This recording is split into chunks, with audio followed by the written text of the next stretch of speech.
In 1963, the Reverend Martin Luther King Jr. came to Washington to deliver a hard message about the treatment of African Americans a century after the end of slavery. The Negro is still languished in the corners of American society and finds himself in exile in his own land. King saw racism and segregation at its worst in cities like Birmingham, Alabama, where he was jailed and where 4 girls were killed in a racially motivated church bombing. This tragic harvest of murder came as a result of seeds of apathy and compromise sown all over this United States.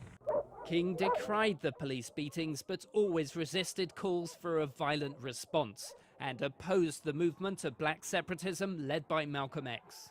And no romanticized call for black separatism can be validated in reason or in morality. Because I have a dream.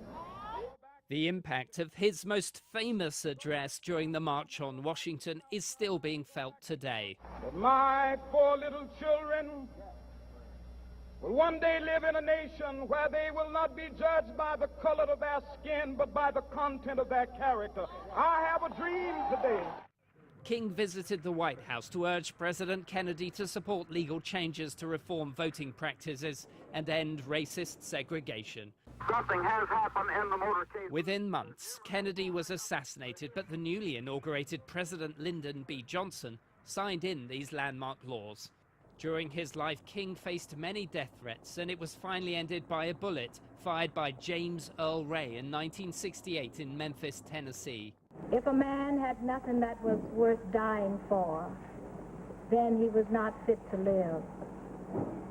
He said also that it's not how long you live, but how well you live. Reverend King is the only person in American history who has an annual national holiday who is not a former president. Though the leader of the civil rights movement for just a flicker of American history, Martin Luther King Jr. has nonetheless done more than any other individual to advance its cause. Daniel Ryntjes, CCTV, Washington.